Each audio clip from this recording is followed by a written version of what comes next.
Sorry.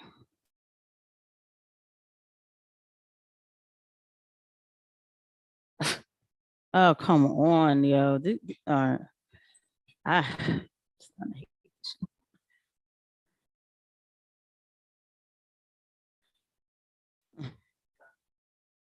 right, y'all. I'm on.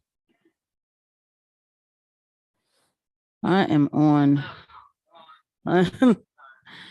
I'm complaining, but I am on. Okay. Y'all share it. Please share it if you can. Share the link. All right, we're gonna turn this down. I'm all the way on. Okay, bet.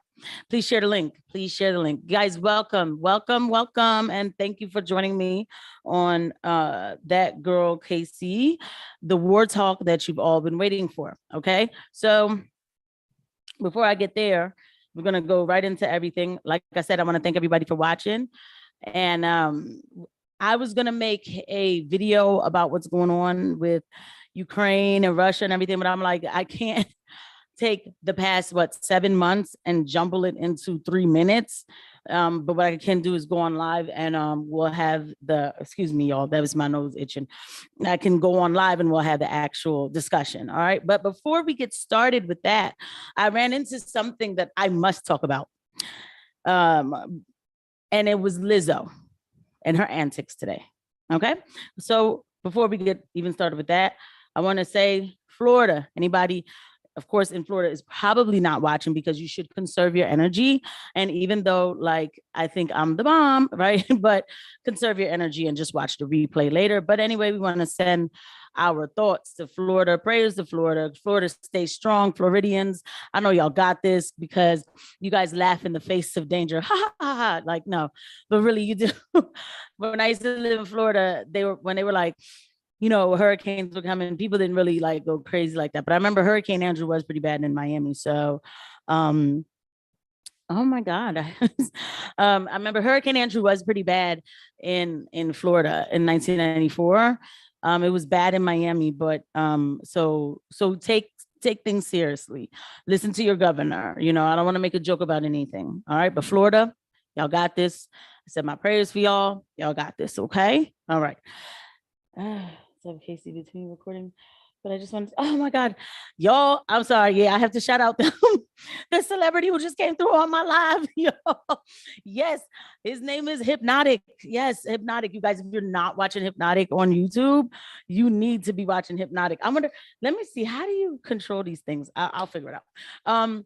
Hypnotic on YouTube delivers content about today's pop culture, but he does it from he has his own way of delivering that content, and it's so real and it's so entertaining too at the same time. It's not just like boring and boring talk. No, it's real. Like he talks about pop culture with the movies, with the comics, with the video games, with everything, and so he keeps it all the way real. And just very excited to see. Thank you for stopping by. I do appreciate that. You know what I'm saying? Y'all watch Hypnotic on YouTube because he definitely goes hard, and he does a great job.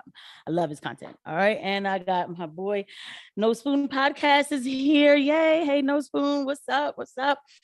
And my best friend Khadija is watching as well. Mr. Hunter is on too. You guys, oh my God, loving the support, right? I'm spending 5 minutes, but it means a lot to a content creator when people come and watch, even one person, 2 people, it really means a lot. So my gratitude is extended to you guys. I'm very grateful. All right. So, so thank you. So, all right, let's get into Lizzo. Okay. Because I'm getting more comments and then all I'm gonna end up doing is being like, and then he said this and she said that. All right. So let's get into Lizzo. Okay. All right.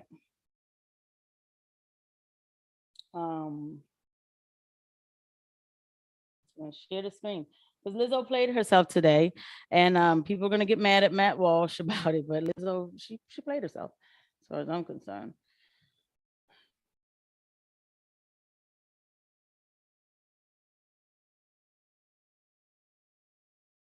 All right.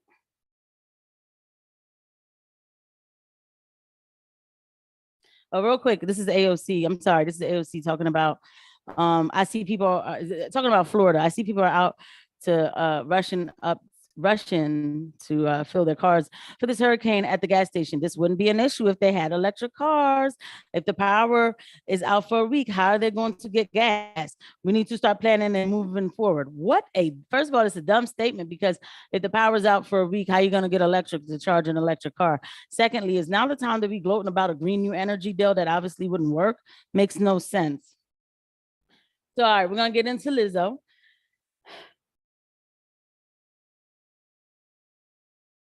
I knew that was going to happen. And then, and we'll get into what Matt Walsh said about her. She's a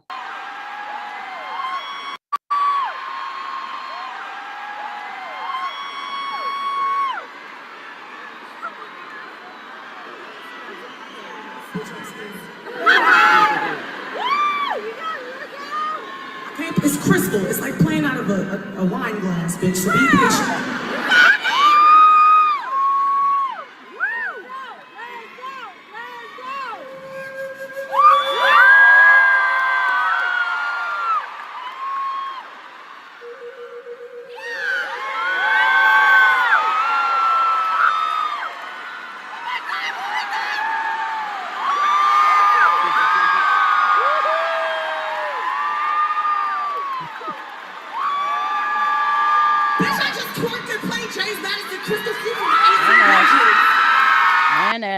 All right, well, we'll take that down. And then we'll read Matt Walsh's caption. Okay, so this person, I don't know who Sierra Fox is, who's using Lizzo as a Sierra Fox. History is freaking cool. Lizzo, of course, it's the nation's capital. So Secret Service and Capitol Police joined her on stage. Why? Because she first ever to play President James Madison's 1813 crystal flute, courtesy of Library of Congress. Super amazing to witness. Oh my God, history is like so cool. Like, yeah, like let's get the fat girl to get like half naked and then just go in and like work like, oh my God, so cool, and degrade herself and degrade American history while, you know what I mean? Like while the world is watching, let's make her perform and tap dance for us, right? Oh my God. All right. So yes, and that is what I call that. That's what I call that. And Matt Walsh simply desecrating American history for just the sake of it. Absolutely. Absolutely. Absolutely what I call that. I mean, there's just nothing else to call that. We don't even need to stick on this just too long. But I had to talk about it because, you know, I tweeted, going back to share again. I tweeted, there's this movement on Twitter right now with this whole, you know, FBA thing or whatever. And I was like, yo, Foundation of Black Americans, right? Y'all need to come on my live and watch. You know what I'm saying? And this is not me calling you out. I said, so tonight I'm going live. In this bio, it's only supposed to be about the war. I suggest all Foundation of Black Americans to watch as well, unless you're too busy distracted with Tariq Nasheed, who always has y'all distracted about, you know, listen, the reparations movement, I'm not even going to touch on that, but has y'all distracted about divisive kind of like hate, calling people names from other countries, whatever. We can all get information from each other, whatever. But the reason why I wanted to make sure that y'all came and saw this, I'm not mad at Matt. Matt's right. Just a desecration of American history just because. Let's get her naked, because Black history is American history, right? That's what we always hear, right? I have been ranting and raving about this documentary called Uncle Tom 2. Uncle Tom 2 is a documentary. This is the second part from Larry Elder and Chad O. Jackson, if I'm not mistaken, where they talk about the Black culture basically and what happened to it. It is, I can't even put it into words just yet. I'm going to do its own review. But I want to share like the first 5 minutes of it. Yes, I'm going to watch the first 5 minutes. Even if it's the first 3 minutes of it. And then let's just watch the first 3 minutes of it. Okay.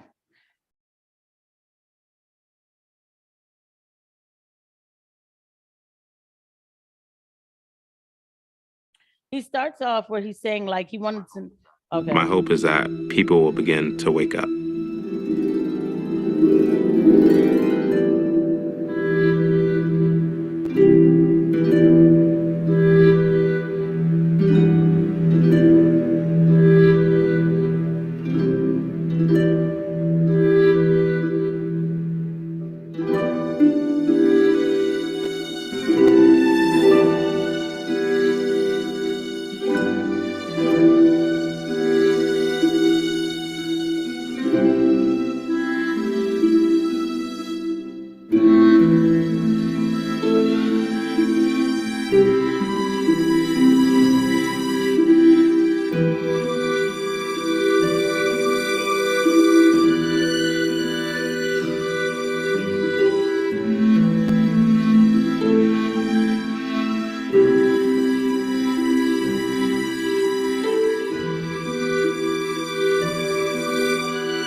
if you care to think at all,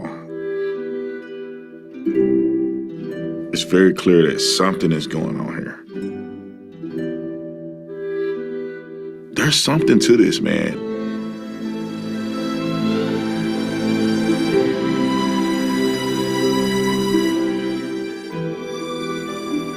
Have we been lied to this whole time?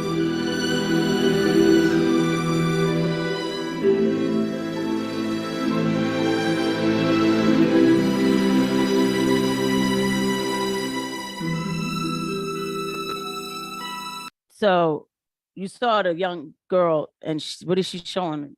Her ring, you know? She got married. She must have got proposed to or something. I'm here at Fort Monroe in Hampton, once known as Point Comfort, the very spot where the first enslaved Africans arrived in America 401 years ago in 1619. The atrocities my ancestors endured, packed and stacked on slave ships like pieces of property, brought to this country to build it with their blood, sweat, and tears. Psychiatrists say trauma like that can affect a people for generations.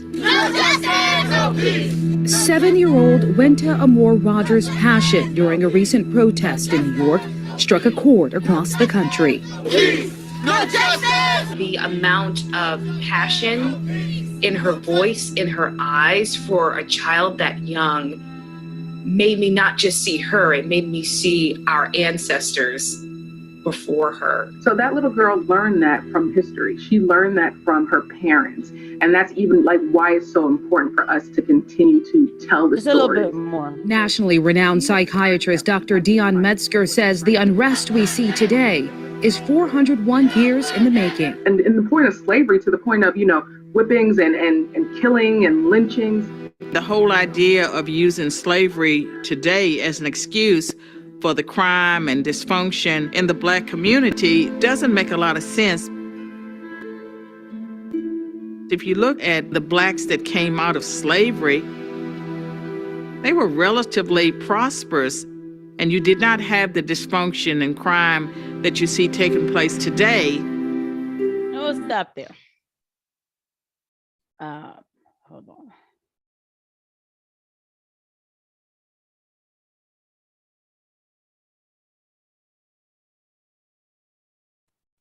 Stop there. And so this movie basically goes into the design that was done to Black people in this country to make them believe that they were suffering all the time. This movie goes in to talk about that right after slavery, Black folk were very prosperous, very strong, building, doing amazing things of their own. You know how today Black folk will say, we should have our own supermarkets, we should have our own banks. We had all that, like we did. And then the going story will be that, well, we did, but then they burned it down in what was it? Y'all help me. What they called Tulsa. They burned it down in Tulsa. So you think that's the only place that had that? First of all, even that story gets explained to its full, to the full truth. Okay. Anyway, it wasn't just Tulsa. Black folk had that everywhere. And this documentary pretty much goes into the design plan for, this integration movement. Again, the integration meaning, how can I explain it? Doesn't mean we got to hate everybody if we stay segregated. No. Where we had our own stuff, but you had some people who came up socialists, basically feeding the people and promising the people certain results and feeding the people dreams that they already had. And it's a very deep movie, But I called to you to think about, Rosa Parks, God rest her soul, hey, okay, I wasn't there, who was begging to sit in the front seat of a certain bus line, but you know, Black folk apparently had their own bus line and stuff, and good quality stuff. I mean, and there's people who talk about it. I wasn't there in the 60s, right? And it wasn't always just for us. That's it. We're not serving anybody else. No, they served everybody. Like if, you know, if a white man said, well, Dottie makes the cakes better down over there on Green Lane, they still gonna sell the cake to the white man, right? And they had their own stuff. So when the government gets involved with forcing things on people with bureaucracies, it always turns into, you know, it's not an organic result you get. And we see that today. So anyway, why I wanted to show, so that documentary is absolutely amazing. Why I wanted to show the footage though, was to show you that, you know, we have culture, right? Your grandparents would not ever have been caught dead getting on stage naked, playing a flute from a historical flute. You know, what is this? Like, why is it always us? The progressive will take our faces and say, put them out front, because they know that we're loud and we're ready to rep, right? And so that's how they use us as the mouthpiece of non-foundational acts. To sit there and be naked with your behind out, twerking and playing an instrument of history. You know, oh, who cares? It's just a flute. I mean, foundational things, American history. You look foolish. You look foolish. And Lizzo's constantly doing something foolish. She's constantly doing some foolish getting naked. Listen, I get it. Yo, look, right? You know, you bigger than what you want to be. You know, you go through this crisis where you want acceptance, where you want people to love you and everything. And so you might end up making decisions for acceptance. And this is where the personality disorder comes in. And this is where you're easily used as a puppet, and you make a mockery of yourself and a whole society. And then when you get backlash from it, you'll cry. You know, people need to know what they're standing up for. But like I said, our grandparents would not be caught dead, buck naked, dancing, playing a flute, or twerking on a door at a Wawa. We need that cultural revival more than people understand. The society is really short of breath for it. Okay. So I just wanted to, you know what I'm saying, touch on that. But after that, we're going to go ahead and move on to what's going on in, you know, overseas, because it does affect us. So I'm going to read a couple more comments. Mr. Hunter came in, said, let's go. Conspiracy Theory 2021.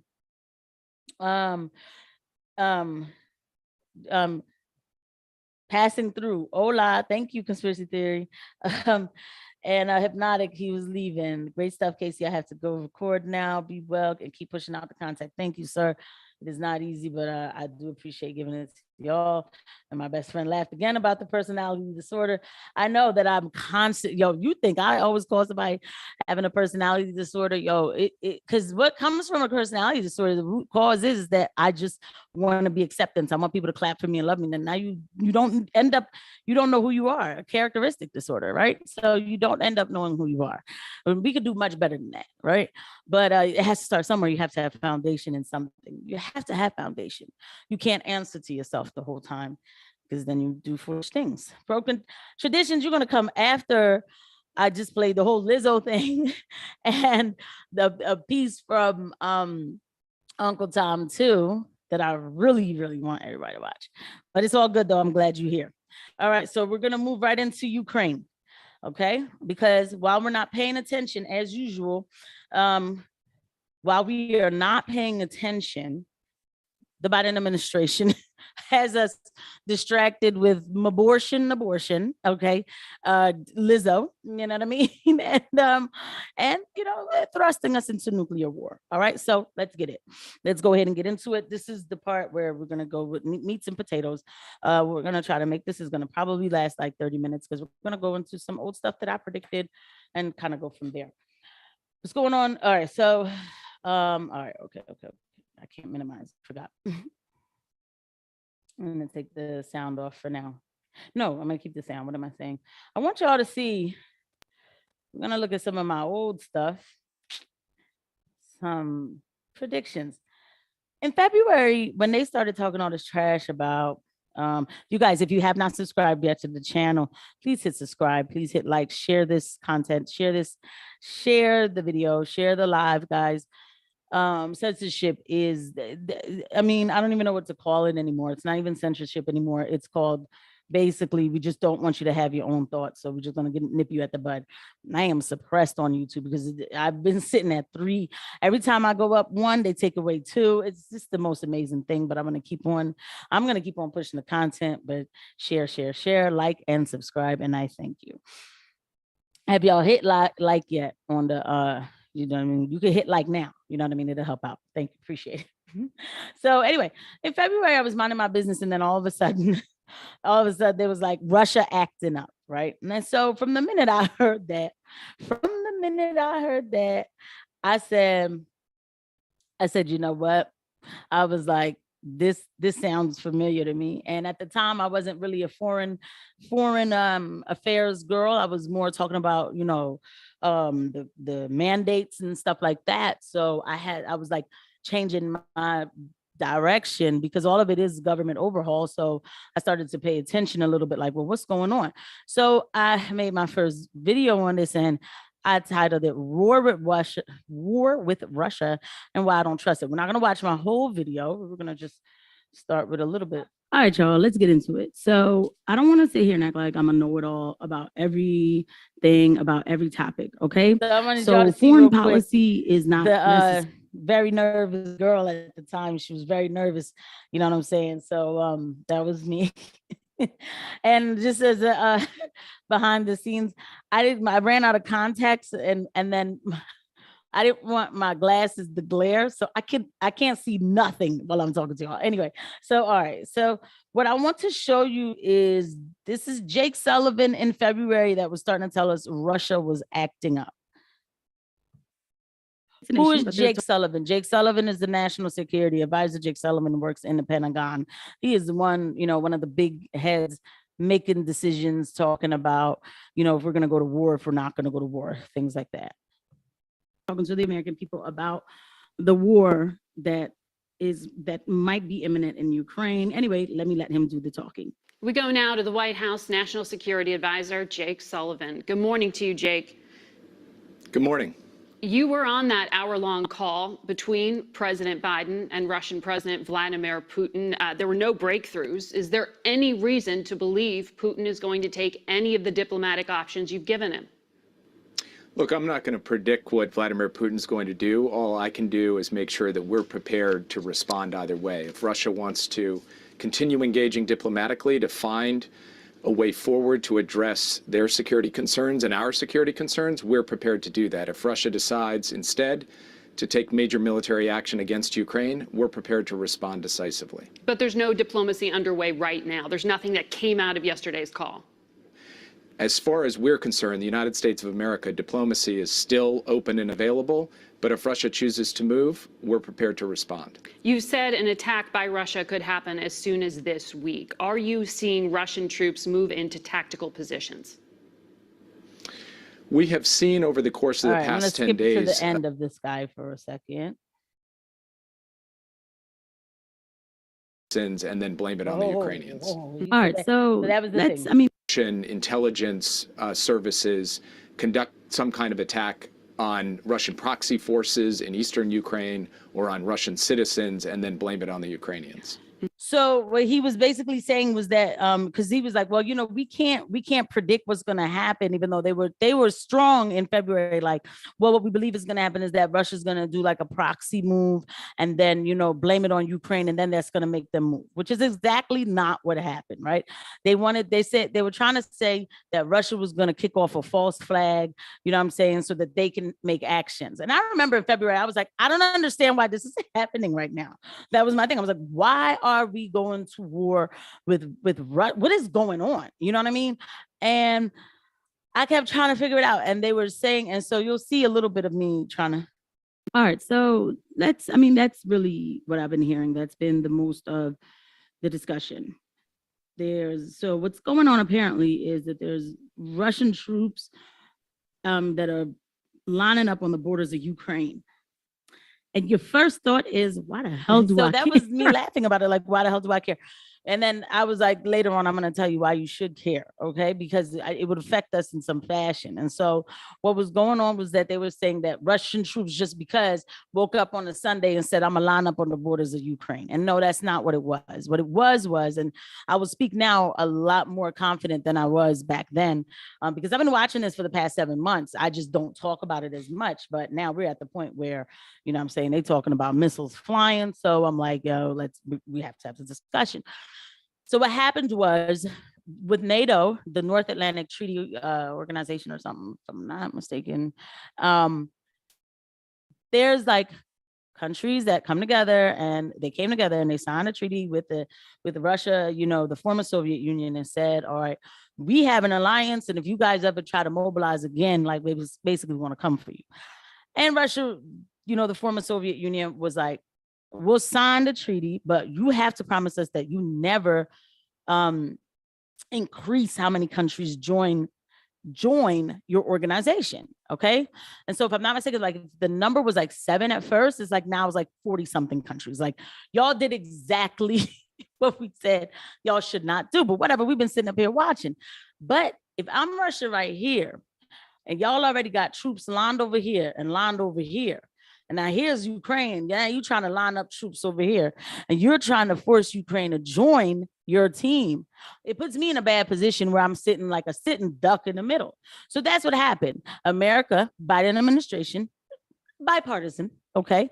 What really happened was, the last 4 years before this, you know, there wasn't any new wars. There wasn't. So when there's not new wars, government officials, you know, powerful people, they don't get money in their pockets. Raytheon, Lockheed Martin, they're not getting paid because they're not making new weapons of mass destruction, right? So we need to do something. So now, with the last 4 years, when you had somebody who was America first, who I'm sure he was still selling weapons, but wasn't starting anything new, we need to hurry up and ramp something up, because we need to line up our pockets, right? And so all of a sudden, America was like, yo, Ukraine, what's up? You want to join my team? But this is what we said we weren't going to do, right? Okay. So for me, the minute I heard it, I said, this sounds like weapons of mass destruction. Russia acting up, right? Russia acting up. And that was like where I really went through this whole video. Hold on. What's classified, what's declassified? It was something like this with the reporter. Well, we're telling you. And so that's all the intelligence.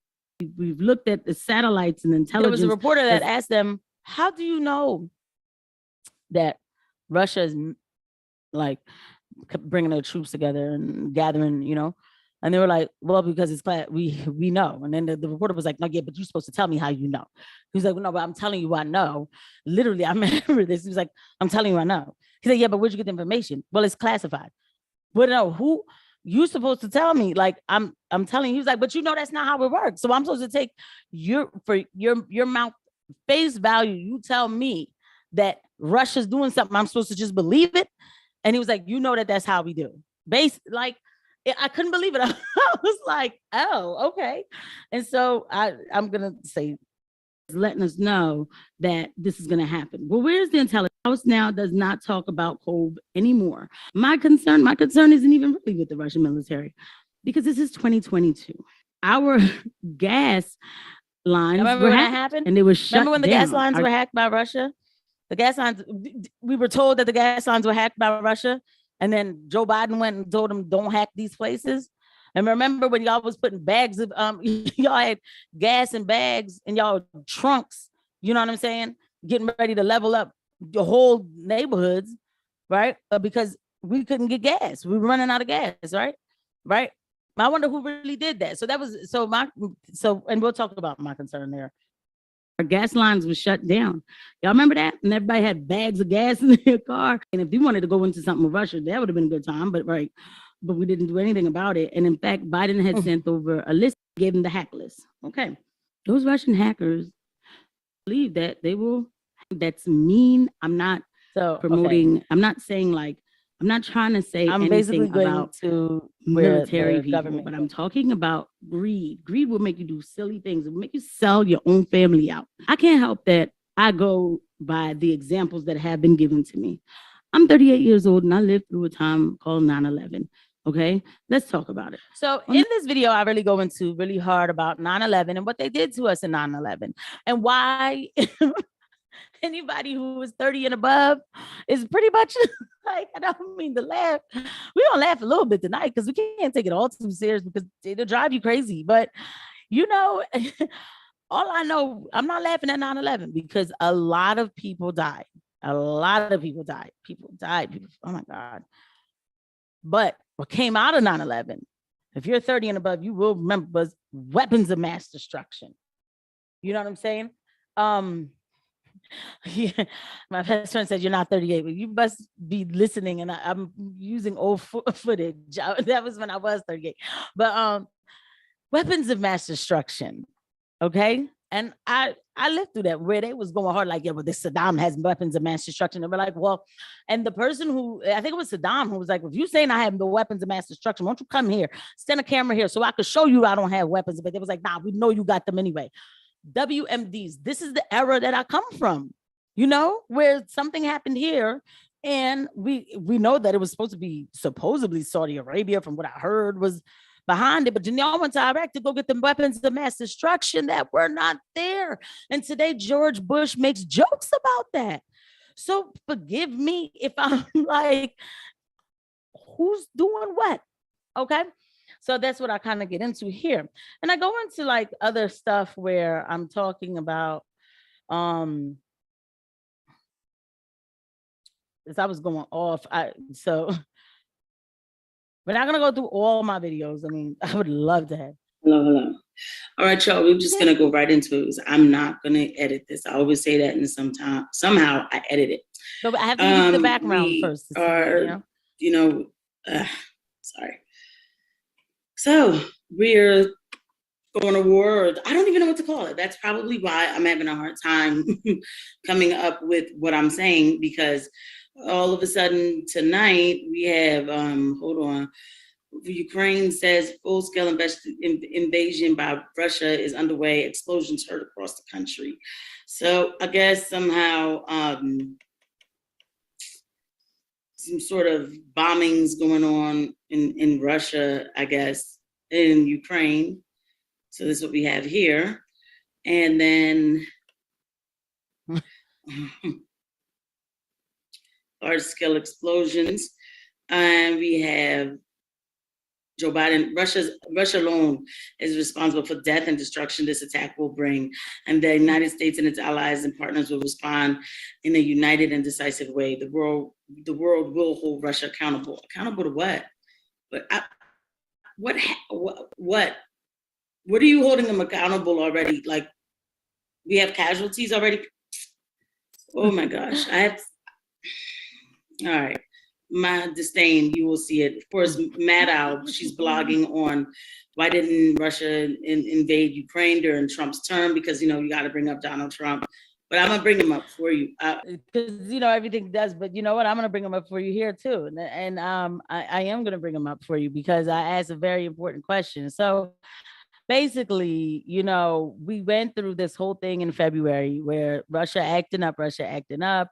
And, you know, my thing was basically like, it's going to affect us. And the fact is that it did. It did. You know, you had Kamala Harris talking about, you know, when America wants to, matter of fact, I'm going to play her for you. But hold on. This is a little part in this video that I think is like hilarious because I go off like, you know what I mean? Hold on. This is actually a new one, I have to say, because I've never seen this done in history before, where now we're going to have to pay more money. But we probably weren't so energy dependent like we are now. And that's the fact is that when I was saying that, like, in order to go to war, we are going to have to incur the cost. But what, like, you know what I mean? How many foreign crises have we been involved in as a, you know, and when I say we, I'm talking about administrations, not us, we the people going to work minding their business. My parents never told me then my gas prices went up $10, $15 a gallon. They never said that to me. You know what I'm saying? But we wasn't as energy dependent as we are now. I mean, we are energy dependent. And then they want to place sanctions on Russia with banks. I know somebody watching this will think, oh, damn, so you're just defending Russia. No, it's not about defending Russia. It's about getting involved in something when we have problems of our own here, okay? I don't want nobody to get hurt anywhere. We have problems of our own here. And then when those sanctions are placed on this guy, on this country, we're gonna feel it. We'll feel the brunt of it. If they place a sanction on him with banking, and then somehow we get cybersecurity attacked, we're gonna feel it. The citizens. Kamala Harris isn't gonna feel it. Joe Biden isn't gonna feel it. Nancy Pelosi, they're not gonna feel it. Lindsey Graham is not gonna feel it. I'm done with them. But these politicians who don't get it, because like I tweeted, the Around mom this time I was in North running Philly can't for Senate. afford And I was really hard on the Pennsylvania thing, which I still am. But you know, that was my thing. I was like, you know, the mom, we can't pay for this war. We can't. So, but hold on. all about And showing so strength. here's my thing. But we wait to the 11th hour to show strength with a country, right? Stand my sorry, y'all. My keyboard be on that dumb stuff. Sorry for cursing. Sorry. They make these decisions, and don't get me wrong, I'm all about showing strength. But we wait to the 11th hour to show strength with a country, right? Why is this happening now? It's time for us to open our eyes to a little bit, like, why I'm is amusing this myself a happening little now? bit. So anyway, because when I asked that question, I really had a whole emotional, like, why is this happening now? But it's like, yeah, why is this happening now? Why? Because we have a feckless president, a feckless, greedy administration. Okay. And that's why this is happening now. But this was in February. So, all right, let's wrap that part up. You know, beginning of war, Russia's acting up, weapons of mass destruction, as far as I'm concerned, right? And then how is it going to affect us? You know, our gas prices are going to go high. And I have another video where I'm like, you know, people worried about if their gas prices are going to go up to $10 a gallon. That was in February when I said that. In California, at one point, y'all was up to $9.91 a gallon. And I don't care if it was premium. I don't care if it was California. Do not normalize this. This is not normal. Okay. Do not normalize this. But we are energy dependent. Okay. So we're going to fast forward to where we are today. Now, I want to show you the same Jake Sullivan. Okay. I have to show you him first, who is, you know, too excited. You know, these people, they love war. They love war because they must have a special bunker. So anyway, I don't think I bookmarked him. I think I actually, yeah, I did. This is me talking about my congressman who sucks, absolutely sucks.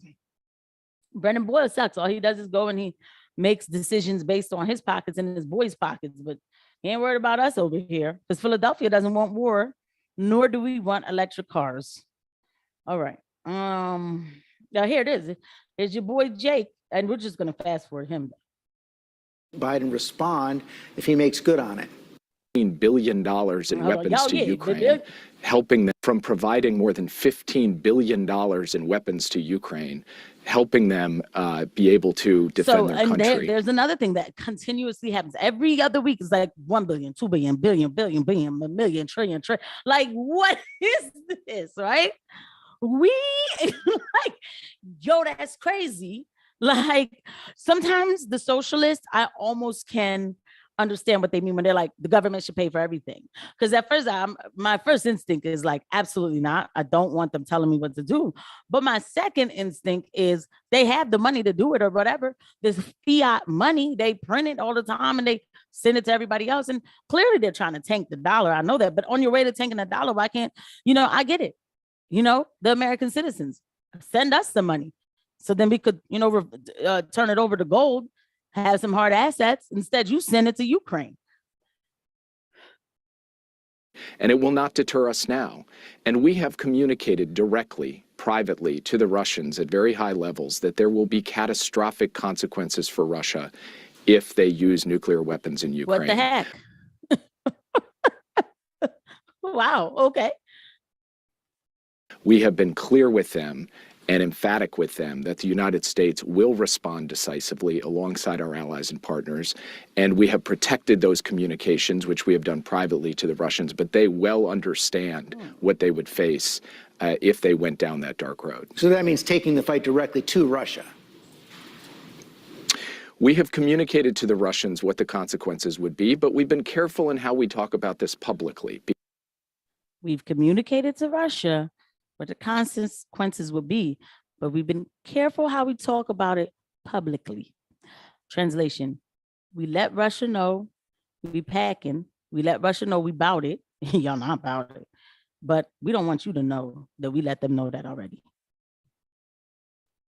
Because from our perspective, we want to lay down the principle that there would be catastrophic consequences, but not engage in a game of rhetorical tit for tat. So the Russians understand where we are.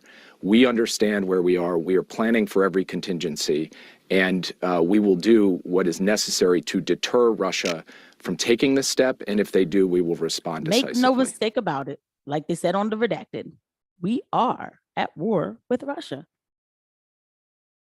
What else am I supposed to think when you hear our Pentagon National Security Advisor telling you we already told them what's up, and we just don't want to let you know that we told them what's up? But make no mistakes about it, if they act up, then because it's always act up, it's always these broad terms. So you probably wonder, what is making them even talk like this? Well, so I pulled up Putin's speech. Putin had a speech. They're going to take this down. They're going to be like, oh, no, the black girl that went off and she done moved on. First she was talking about the mandates. Now this black girl, she done decided to start talking about war. Let's take her off altogether. Anyway, this is Vladimir Putin's speech, okay? And he's talking to the people of, in the Donbass, Donetsk area, people of Russia. There's this area in Ukraine that they know. They're like, we are all Russians. And let me step back for a second. I'm not Ukrainian, nor am I Russian, nor do I have any kind of blood in that region at all, right? But I have met Ukrainians who have said to me, like, we're all pretty much the same people. They don't want all of this, like, battle. They don't want all of this fight. And you're probably still wondering, what is the fight about? The fact is, there's an area over there that clearly is like, we are annexed to Ukraine, basically, and we know that we're Russian and we want to be loyal to that and in peace. And they have been terrorized by Volodymyr Zelensky and his, Nazi group. I might as well say everything. Like, this is what the topic of my speech in this situation is the topic of my speech is the situation in the Donbass and the course of special military operations to liberate it from neo-Nazi regime that seized power in Ukraine in 2014 as a result of an armed coup. And if you guys ever get a chance, go check out Jacobin's Jacobin magazine. I get my sources from everywhere, especially when it comes to foreign news. Foreign news, to be honest, I'm gonna keep it real. I really get it from a left-wing perspective, because I'm gonna say this about conservatives, and I ain't not all, I understand being America proud. I definitely do. I would not want to live anywhere else, okay? But I'm not America blind, okay? And my Haitian blood lets me know what American administration, imperialists, not we the people working.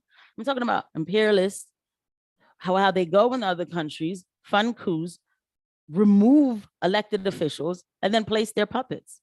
Or maybe, okay, so we'll, I've seen it done. I've seen it done. So I can't deny it. While I could be proud to be an American, I still cannot deny what imperialists do. I mean, I didn't make those decisions. That's what they do. So I go to Jacobin for this kind of news. I go to Gray Zone for this kind of news, or Jackson Hinkle, who doesn't call himself far left or far anything. He's independent, whatever.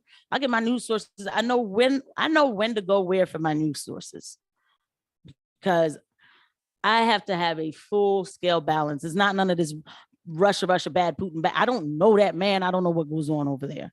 I'm just trying to find out how we're going to be affected. Okay. I'm just trying to find out what's going on the ground. I also get my news from the Duran, who's talking about this. So Anyway, he said, today I appeal to you, all citizens of our country, to the people of different generations, ages, and nationalities, to the people of our great motherland, to all who are united by a great historical Russia, to the soldiers, officers, volunteers who are now, okay, so he's pledging everything. I mean, he wants to get these people out of these, residents of the Donetsk, Lugansk, People's Republic, Kherson, and I am not even going to Zaporizhzhia region, and other liberated from the neo-Nazi regime. And he goes on to talk, and he says the purpose of this West is to weaken, divide, and ultimately destroy our country. They already directly saying that in 1991 they were able to split the Soviet Union, and now the time has come for Russia itself that it should disintegrate into many more mortally hostile regions. He talks about the past back in 2014. And he goes into, there's a part where he says that the West is trying to push their valueless agenda. Hold on. Ukraine has began to be pumped with weapons even more. Yeah, you know what I'm saying, by us, and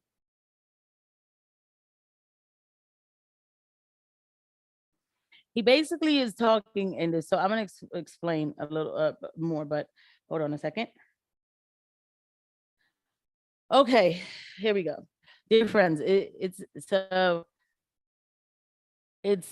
in its aggressive anti-Russian policy, the West has crossed every line. We constantly hear threats against our country, our people. God, they do. Some irresponsible politicians in the West not only talk about plans to organize the supply of long-range offensive weapons to Ukraine. Lindsey Graham loves talking about that. Systems that will allow strikes against Crimea and other regions of Russia. Such terrorist strikes, including the use of Western weapons, are already being carried out in border settlements of Belgorod and Kursk region in real time using modern systems, aircraft, ships, satellites, strategic drones. NATO carries out a reconnaissance throughout southern Russia. Okay, in Washington, London, Brussels, they are directly pushing Kyiv to transfer military operations to our territory, no longer hiding. They say that Russia should be defeated by all means on the battlefield, followed by the deprivation of political, economic, cultural, and general any sovereignty, with the complete plunder of our country. Nuclear blackmail was also launched. We are talking not only about shelling of Zaporizhzhia nuclear plant. Yes, that was done by Ukrainians, which is encouraged by the West, which threatens nuclear catastrophe, but also about statements of some high-ranking representatives of NATO states about the possibility and admissibility of using weapons of mass destruction against Russia. There goes those words again. But the thing is, they're saying that Russia is saying that they're just going to use weapons of mass destruction against Ukraine. So citizens of Russia can be true that territorial integrity of our motherland, our independence and freedom will be ensured. I emphasize this again, with all the means at our disposal.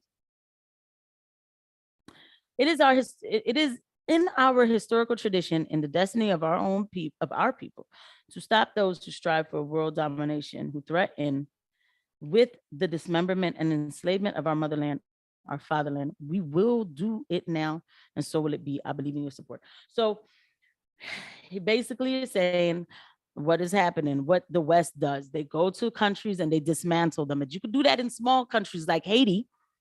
Okay. Russia is Siberia. Like, Russia, I think, sits on 11 time zones. Like, you can't. And that's why they're like, they've been wanting Russia for so long. Why? Why? To implement your Western ways, and not Western ways of defending democracy. No, it's like Western ways of whatever's going on here that's dismantling our own history is what they're trying to do over there, except for they're fighting for it over there. They, not us, we didn't make this decision. Sorry. We didn't make this decision, right? I didn't sign on for this. I didn't. You didn't either. This Biden administration is crazy. Secondly, Russia is not playing now in their region. Ukraine is getting toppled over. Just don't believe the hype when you hear that they're not. They're getting chewed alive. And as they, whatever. I don't like death, I don't like casualties of war, but they're getting chewed alive because they won't stop. And they should stop, because now it's becoming where it's not even safe. Like, y'all are dying, y'all are not gonna win, right? So take it back to Jake, who says, if Russia uses nuclear attacks on Ukraine, then we will do what we have to do.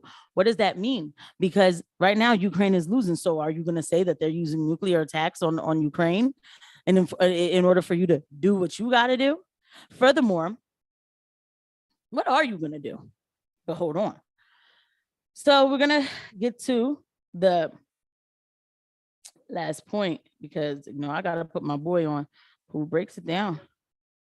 Nuclear attacks on Ukraine, then we will do what we have to do.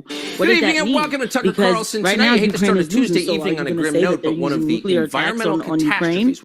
and in order for you to do what you got to do, I got real Haitian, like, I can hear myself. I don't know what's going on. It's like, I can make that joke. It's okay. All right. This is Tucker Carlson yesterday, because I don't know if y'all heard it. There was a sabotage. So we're going to just, it's only 11 minutes, guys, and then we're going to just wrap it off.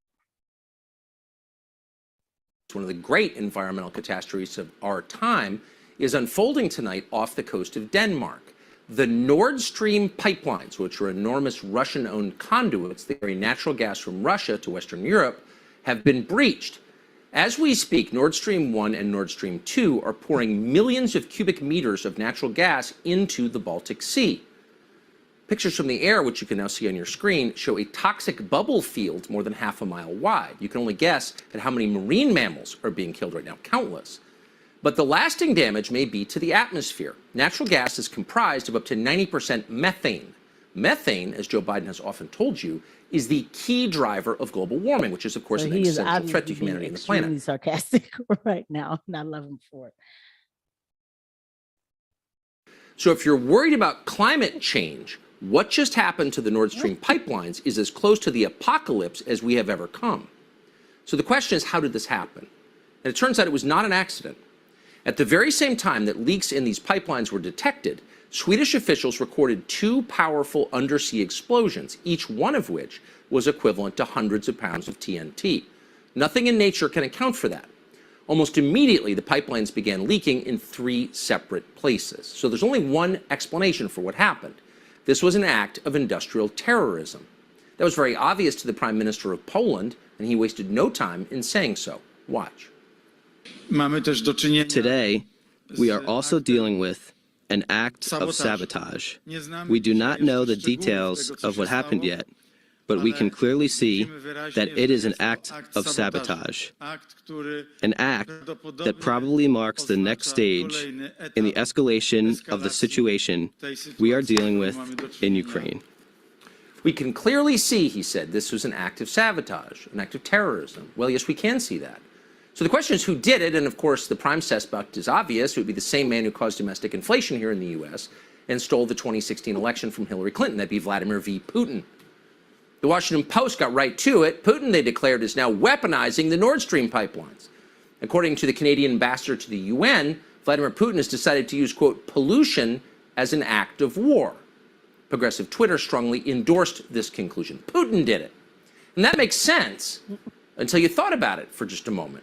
Vladimir Putin may be evil. They tell us that he is evil. But is he stupid? Probably isn't stupid. And yet, and here's the strange part, if you are Vladimir Putin, you would have to be a suicidal moron to blow up your own energy pipelines. That's the one thing you would never do. Natural gas pipelines are the main source of your power and your wealth, and most critically, your leverage over other countries. Europe needs your energy, now more than ever with winter approaching. If you can't deliver that energy, then countries like Germany have no need to pay attention to what you want. You're in the middle of a war, an all-hands-on-deck war, so you need all the leverage you can get. Under these circumstances, there is no chance you would blow up Nord Stream 1 or 2. Not now, obviously. In fact, it's so obvious that even our famously dim Secretary of State, Tony Blinken, seemed to acknowledge it. Sabotaging Nord Stream, he said today, is, quote, clearly in no one's interest. Right, but really only half right. It is true that blowing up Nord Stream does not help Vladimir Putin. He would not do that. Why would he? But that doesn't mean that other countries wouldn't consider doing it. They would consider it, and we know they have considered it because at least one of them has said so in public. Things like, Tucker or whatever, because the information is all chocked into that 11 minutes, and it can be, a lot can be explained, and I want y'all to just get a feel of what's really going on here. In early February, less than 3 weeks before the war in Ukraine began, Joe Biden suggested on camera that he might take out these pipelines. Watch. If Russia invades, that means tanks or troops crossing the border of Ukraine again. Then there will be no longer a Nord Stream 2. We will bring an end to it. How will you do that exactly, since the project and control of the project is within Germany's control? We will, I promise you, we'll be able to do it. Notice how he phrased that. And he's the president, doesn't phrase things by accident, particularly when he's reading off cards. He didn't say, I will pause the delivery of gas from Russia to Germany. He said, there won't be a Nord Stream 2. We'll put an end to it. We'll take it out. We'll blow it up. How will you do this? He was asked. I promise you we will be able to do it. They thought this through. And yet those watching, very much including us, didn't take Biden seriously when he said it. This is the president who has declared climate change the most pressing emergency in the history of the world. This is the man who lectures you about using a wood stove or driving an SUV because of its emissions. This is the guy who spent billions trying to mitigate cow flatulence because methane. Would that guy really blow up a methane pipeline in the middle of the Baltic Sea? It was hard to imagine. That would be an unimaginably reckless act. That would be the kind of thing you would do if you wanted to start a nuclear war. It would be insane. And yet, in retrospect, it's obvious they were thinking about this because Joe Biden wasn't the only person to suggest it. Toria Nuland at the State Department said pretty much the very same thing. Nuland is a lifelong war cheerleader. She worked to bring about the Iraq invasion. I'm not going to play her part because but she basically says that, by any means necessary. Matter of fact, I'm going to jump to where she was saying. Ukraine, one way or another, Nord Stream 2 I mean, that's just how these people talk. Not move forward. One way or the other, we'll stop Nord Stream.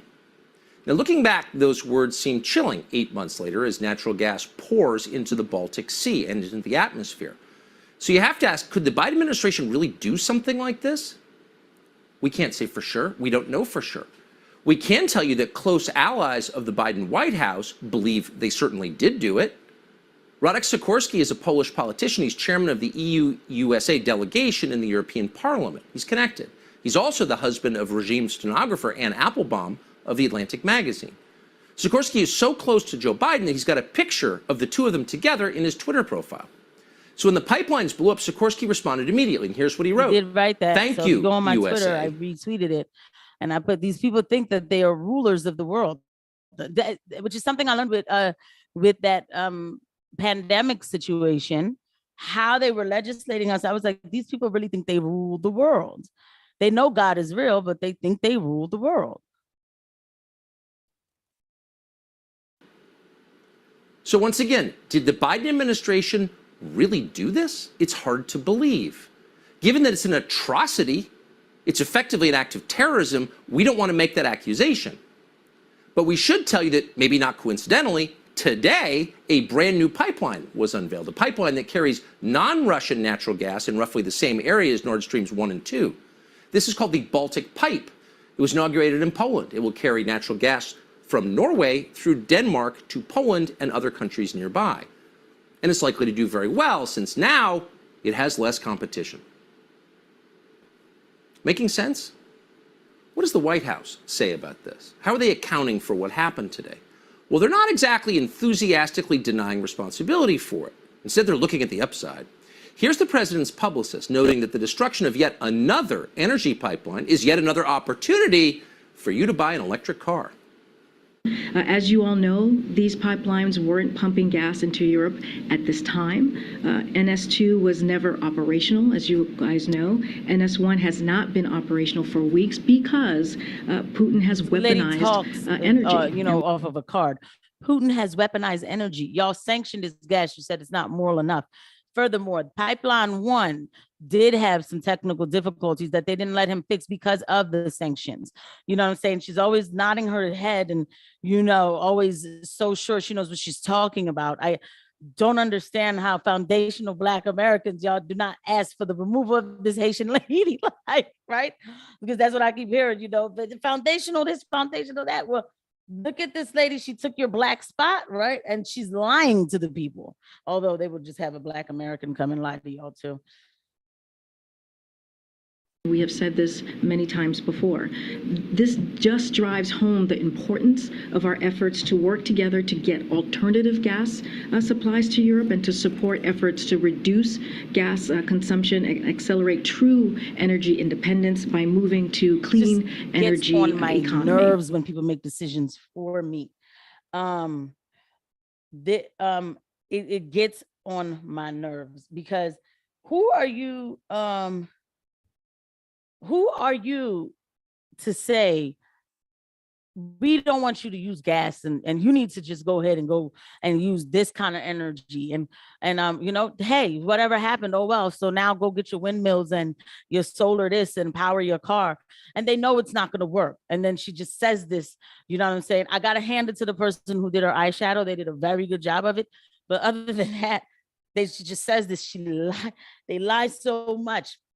I know they've been lying to us forever, right? But this administration has really lost its bonkers, what's going on.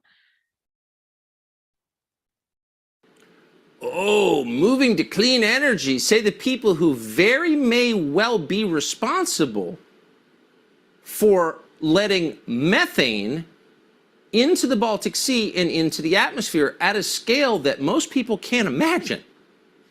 The people lecturing you about your SUV may have blown up a natural gas pipeline and created one of the great catastrophes of our time in its effect on the environment. If they did this, this will be one of the craziest, most destructive things any American administration has ever done. But it would also be totally consistent with what they do. What do? They destroy. These people build nothing, not one thing. Instead, they tear down and they desecrate, from historic statues to the Constitution, to energy infrastructure. And no one in Congress is trying to stop any of it. They're just preparing for the inevitable fallout. Tonight, the Senate just advanced a spending bill with $35 million for the Department of Energy to, quote, prepare for and respond to potential nuclear and radiological incidents in Ukraine. What? The spending bill also brings the total U.S. expenditure on Ukraine, the war, but also funding its government and energy for Ukraine, to $67 billion on the eve of what could be a massive economic disruption. Here, to our economy, $67 billion. How much is that? Well, it's more than Russia's entire military budget last year. And Congress is expected to fully pass the bill later this week, with Republicans nodding along like the zombies they are. What will be the effect of this? Every action has a reaction, equal and opposite. Blow up the Nord Stream pipelines?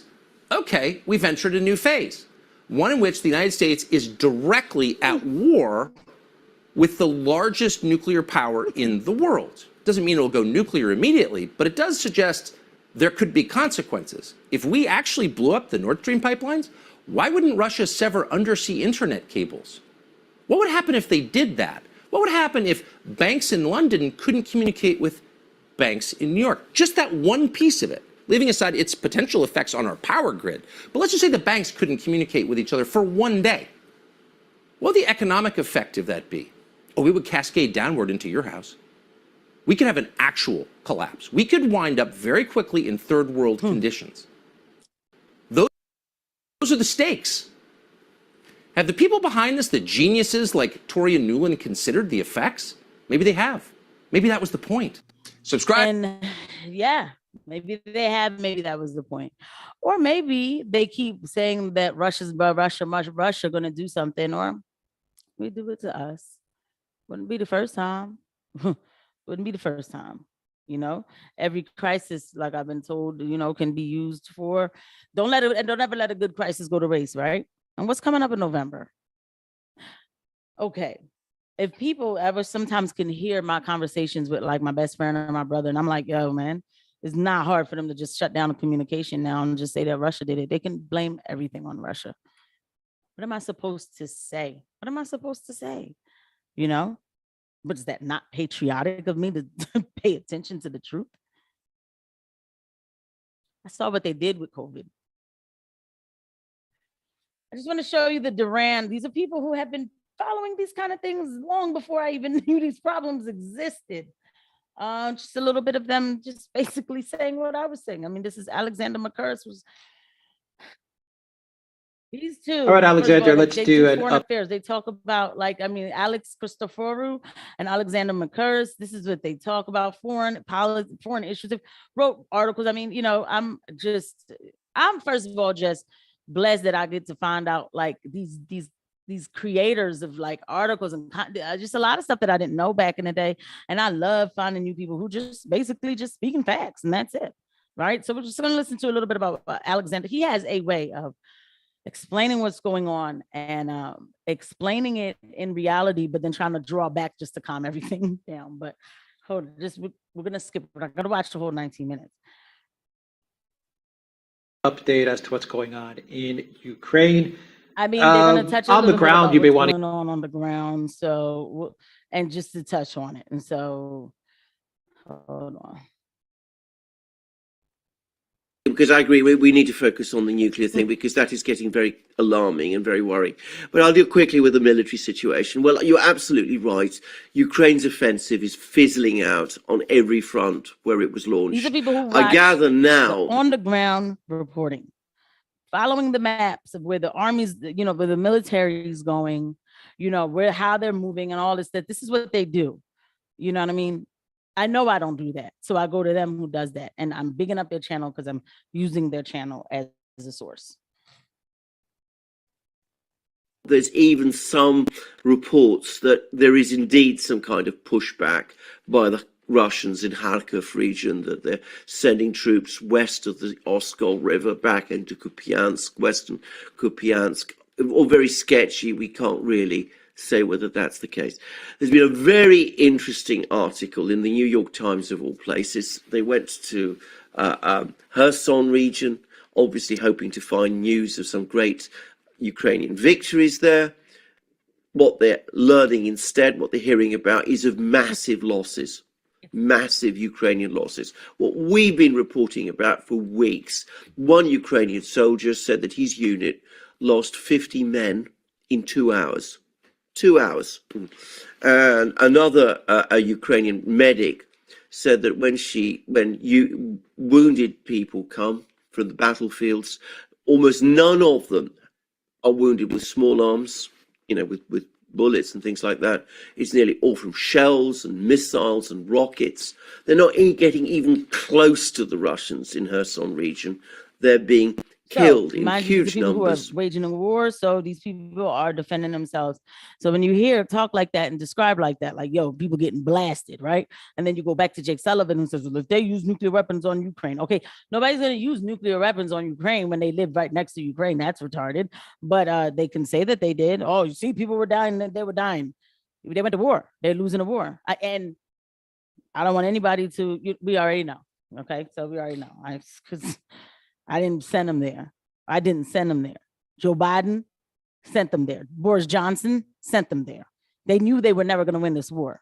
But now it's a reason to say that Russia hurt Ukraine and now thrust us into this problem. Under relentless Russian missile and artillery attacks. And even the New York Times is now confirming that.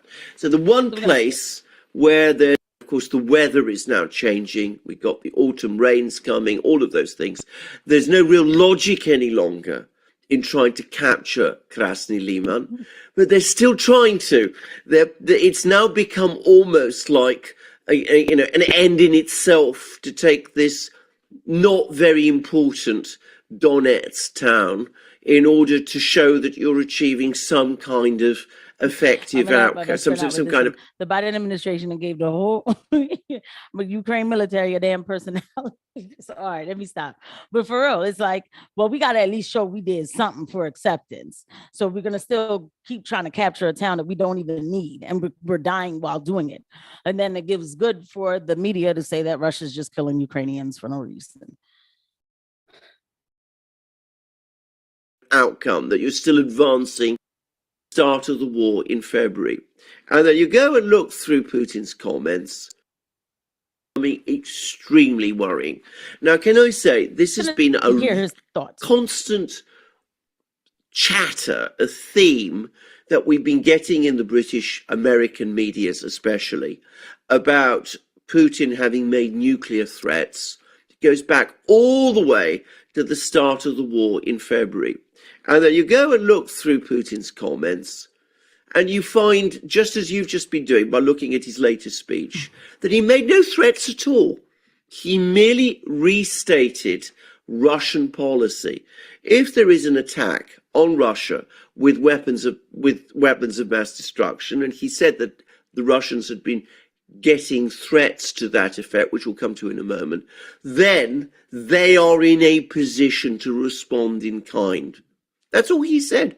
He absolutely did not say that Russia is looking to use nuclear weapons in Ukraine itself. He has never said that. He's never hinted at it. And Russian officials have gone on record as saying clearly that it isn't planned. It won't happen. So, I mean, this is a completely false narrative that somebody has been very zealous in trying to build up.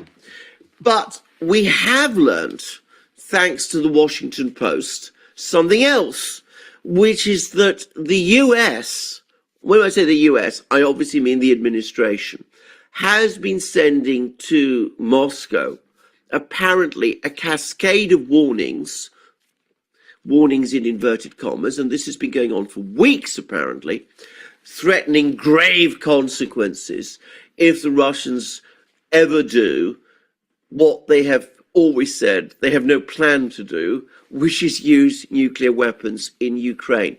And that must be very concerning for the Russians, because why are they getting these warnings all the time when they've never actually made the threat that these warnings are supposed to deter? Well, I can't help but think that some people in Moscow are saying to themselves, in fact, I've no doubt that they're saying to themselves, and I've no doubt that some people in Washington intend that the Russians to start thinking and worrying themselves, that these warnings aren't really warnings. They are coded threats that if Russia oversteps in some way in Ukraine, if it does something in Ukraine that goes beyond some unknown red line, which the United States has never made clear, then the United States is prepared to counter that by using nuclear weapons itself. And that is why Putin gave that warning in his speech on Wednesday. And I suspect that these further statements by Sullivan and Blinken are once more intended to reinforce those threats to the Russians, but they're also intended somehow, I think, to move the envelope, to make it look like the threats are coming from the Russians. The threats to use nuclear weapons are coming from the Russians. When actually, if you look at the whole situation altogether, these threats, very ambiguously and kept purposely vague, but they look increasingly more likely that they're coming from the US. Yeah, that's what I was thinking as well. I was thinking this reminds me a lot of Iraq WMDs. You know, they've got weapons of mass destruction. They got weapons. Saddam is saying, we don't have weapons. Bring in inspectors. We don't have weapons. No, you've got weapons. You've got weapons. And then one day, we're invading. This is what this reminds me of. I just get the sense that Blinken and Sullivan and the Department of State, the State Department, they're desperately trying to build this narrative, and they zeroed in on that speech from Putin, All right, so like, and I they could go twisted on- it so that they can so further. I could go on and on. And- I could watch this all over again because, I mean, they make extraordinary points. They make the points, though. You will see, and so let's go ahead and wrap it up. And again, you know, this is Jacobin. If you guys want to get some background information on why apparently we're in this situation, it doesn't excuse why we're in this situation, but a little information on what happened in 2014 when we were minding our business and listening to whatever song that was going on. The U.S. was backing a coup in the Ukraine, and I mean, this is known. So you guys, you know, it's called Jacobin, U.S.-backed far-right-led revolution in Ukraine helped bring us to the brink of war. They wrote this in February because they were over it already. I'm gonna come back to me. We're gonna wrap this thing up. So that's what this talk was about, was the war. I had to come back and talk about it because it's been a while since I've reported on it, but I've been watching it very closely. The energy crisis in Europe, all of this moralistic coding, you know, we can't take Russian oil and everything. And then y'all did all this and now y'all got your own pipeline going. And I don't know how much really still gas is they gonna, you know, oil they'll get from that pipeline, liquid natural resources they'll get from that pipeline, because remember, they're still transitioning to green energy, you know, wind, heat, solar, the same thing that we're gonna get to, by the way. The Inflation Reduction Doctrine, yeah, I talk about it on the catalog. So if you guys want to go ahead, take a look at that. They want to carbon capture. They want to capture the carbon in the air and put it under the ground and use it for voodoo. That's what it sounds like, magical spells. Capturing the carbon. We're going to capture the carbon. We're going to put it under the ground. And then we're going to put it in a pipe. And we're going to give it to you for energy. Okay, or you could just still give me the natural gas resources that I have. Get them out cleanly, but you could still give me what I already have that works. Okay. Anyway, they told me the adults were back in the White House. You know, I remember so clear when there was a thought that Donald Trump was going to win the war. I mean, excuse me. Yes. Anyway, was going to win the elections, right? I thought so clear, like I remember so clear, and then people were like, "My God, we're gonna have another time of Donald Trump is gonna kill us. He's gonna send us to World War III." I had to hear that all the time. That Donald Trump was sending us to World War III. So finally, in 2020, I was like, I don't think he's sending us to World War III, y'all, but I don't know. And then today, you know, then the adults got back in, and everybody, I remember, yeah, people were hyped. They were banging pots and pans. Came down to my neighborhood, they honked, you know, because I was Black. So they assumed that I was excited that Joe Biden won the presidency, you know. So a lady honked the horn and said, "Yeah, we did it, girl." And I was like, aha. That's about that. And she's like, keep it moving, lady. I gotta go in here and cry because we are doomed. That's what I was thinking that day, but whatever.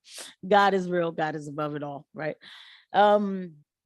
And then it was hyped. The adults were back in the White House. Does it feel like the adults are back in the White House when we blow this with everything I just reported? Everything, even Lizzo. Does it feel like is this what it feels like? Huh. WMDs, and they feel it. This is the Duran. They said the same. I said it in February. I was like, this really gives me feelings of weapons of mass destruction. I'm gonna get a shirt made one day. Never forget WMDs. I am. You guys, thank you for joining me. Thank you. Let's finish off. So like I didn't get any more comments, but that's fine. You guys, did y'all share the link? Did y'all share? Did y'all like it? Have y'all liked it? I'm sure y'all did by now, right? Okay. The last thing my best friend was, she said, "Wow, you came a long way. Thank you so much. Been putting a lot of work into this. I could put more work into it." So I'm gonna start trying to go live on Instagram and stuff too. I always say that, but then I never do. You guys, thank you for watching. So this month I was really trying to stay more focused on elections, which I'm gonna be going back to doing that. However, I'm a couple outside little projects I had already had planned.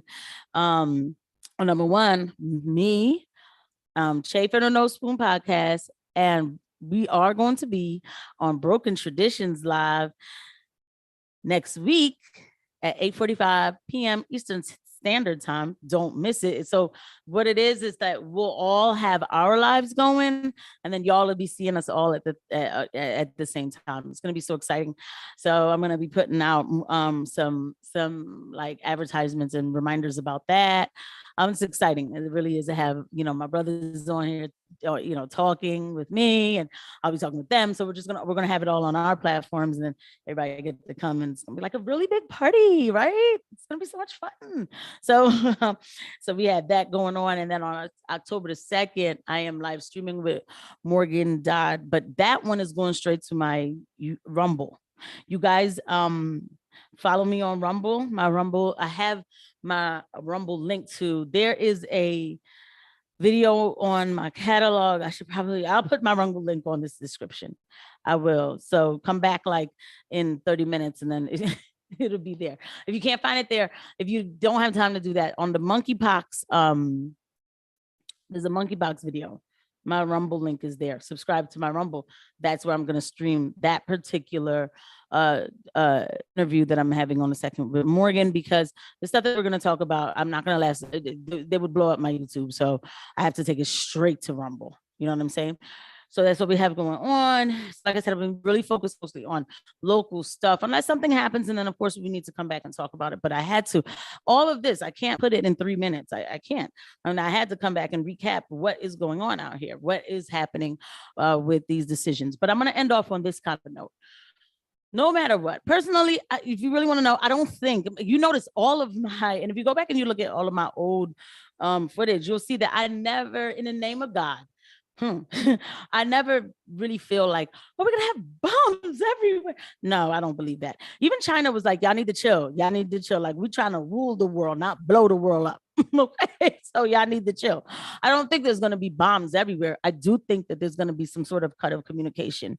In the name of God, it won't happen. I am not God, but these are the type of things that we should prepare for. So I do believe in, just having some extra stuff in the house, talking to the family about a plan. I'm not saying, what's the worst that happens though, if you figure out a plan for just in case you can't communicate with somebody and then it doesn't happen. Well, at least you had that plan for another time. You just never know. We should be people who have a plan B. That's all I'm saying. So this is not to get anybody worked up, because as much as they're talking about all these kind of bombs and everything, you notice I said, God is above it all, Before humans blow themselves up, I believe he would touch down first before he would let that happen. So whatever's whatever. I am not a predictor of the future. I am a feeler of an assessor of what's going on. And I'm a listener to the word of God. And so he uses me as a vessel. We'll be okay. But just don't get caught with bags of gas in your trunk. That's all. All right, guys. I'll see you guys soon. I'll see y'all real soon. Thank you again for watching. And I'll see you at the next video. Bye. Let me make sure I end this right, because the last time, remember,